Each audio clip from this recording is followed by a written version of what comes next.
Nah, itu ahlul bidah seperti itu. Makanya ketika Ahmad bin Abi Duat itu meninggal, jenazahnya itu tidak ada yang mengantar jenazahnya dari ahli sunnah, kecuali satu orang saja. Enggak, saya berdoa apa tadi? Ya dia doanya, ya Allah, sungguhnya orang ini mengingkari engkau dilihat pada hari kiamat. Haramkanlah dia melihat wajahmu. Ya Allah, sungguhnya orang ini mentakwil dari sifat-sifatmu. Buatlah dia begini. Didoakan kejelekan sama dia. Wah, punya anak. Anaknya tadi masuk Pak Wahabi. Meninggallah ayahnya tadi. Ya maknya, sama aja itu ayah sama orang tuanya. Ya. Kemudian tak boleh diurus jenazahnya tadi di rumah.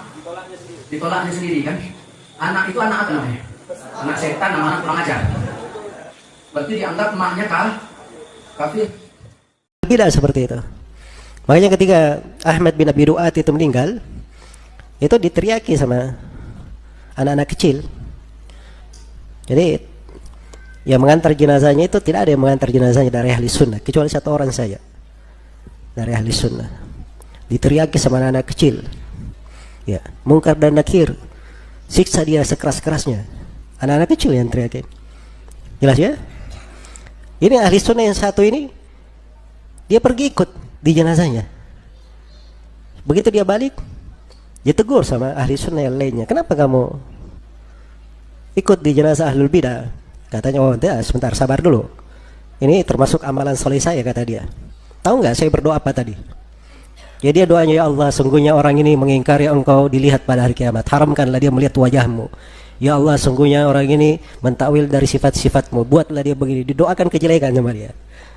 Ya, jelas ya? Sebab itu konsekuensi dari keyakinannya memang seperti itu. Sampai akhir hayatnya melekat padanya. Bagaimana dia bisa melihat Allah pada hari kiamat misalnya? Kalau dia tidak pernah meyakini itu. Iya. Menolak jenazah orang tuanya perempuan disolatkan, untuk fardu kifayahnya ditolak di rumah itu sendiri, di rumah orang tuanya itu sendiri. Ada orang tua punya anak. Anaknya tadi masuk Pak Wahabi. Meninggallah ayahnya tadi. Ya maknya, sama aja itu ayah sama orang tuanya. Ya. Kemudian tak boleh diurus jenazahnya tadi di rumah. Ditolaknya sendiri kan. Anak itu anak apa namanya? Anak setan, nama anak kurang ajar. Ya kan? Kenapa? Apa alasan dia nolak? Kalau kita baca dalam kitab Kaifa Nafhamut Tauhid pada halaman 16, ulama Wahabi mengatakan iman Abu Jahal jauh lebih hebat daripada iman umat Islam yang kita gini, yang zikir la ilaha illallah, yang mirip la ilaha illallah.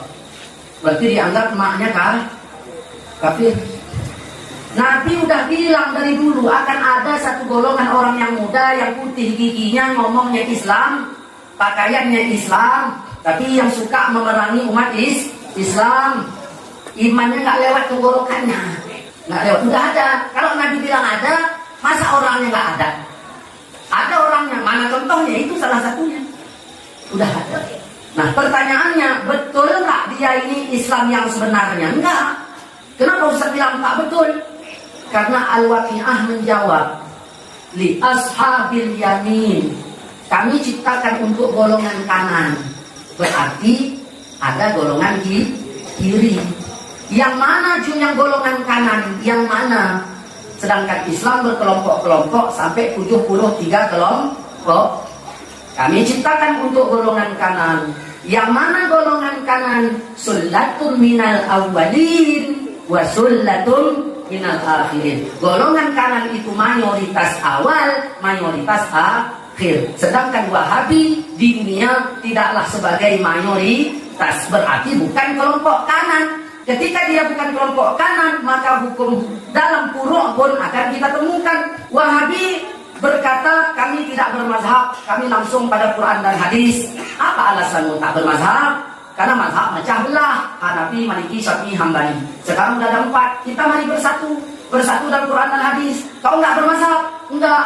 Ya udah, maka kelompokmu apa? Kelompok kami As-Sunnah, jadi 5. Mazhab 4 tambah dia. Lahir Wahabi yang lain lagi. Kami nggak bermazhab, kami Quran dan hadis. Nggak cocok sama yang ini, bikin lagi jadi 6. Lahir lagi yang baru, Quran dan hadis jadi 7. Lahir lagi yang baru jadi 8.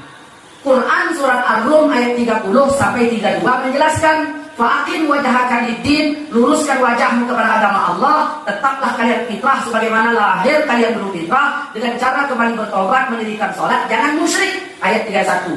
32 dijelaskan, yang musyrik itu yang mana? Yang bakar menyan, nggak disebut dalam ayat itu. Yang musyrik itu orang yang memecah belah agama, sehingga agama menjadi beberapa kelompok, setiap kelompok membanggakan kelompoknya. Kalau Wahabi ada 6 kelompok, kelompok ini bangga dengan kelompoknya, yang ini bangga dengan kelompoknya, ini bangga dengan kelompoknya, ini bangga dengan kelompoknya. Mereka mengatasnamakan Quran dan Sunnah. Kalau memang betul mereka berquran dan Sunnah, harusnya zikirnya jahar. Karena dalam riwayat Imam Muslim, Nabi Muhammad zikir jahar. Tapi karena kelompoknya mendoktrinkan sir, hadis sahih pun mereka buang. Hakikatnya mereka bukan Quran dan Sunnah, tetapi fanatik kepada kelompok. Bagaimana kita mensiasatinya? Ya katakanlah, cuman mereka bukan doktrin, jangan kau dengar dakwah yang bukan sunnah. Maka mereka membuat bahasa-bahasa ciloko. Ya, Ustaz kalau nggak berjenggot jangan didengarkan dakwahnya, supaya jangan dengar ceramah Ustaz Abdul Somad. Ada Ustaz berjenggot, ya kan? Jangan dengarkan dakwahnya Ustaz yang bersarung-sarung. Itu pokoknya dibuat terus. Maka permainan Wahabi ini bid'ahnya di hulu. Mereka suka menambah aturan, padahal alhamdulillahirabbil alamin. Segala puji bagi Allah yang mengatur seluruh alam.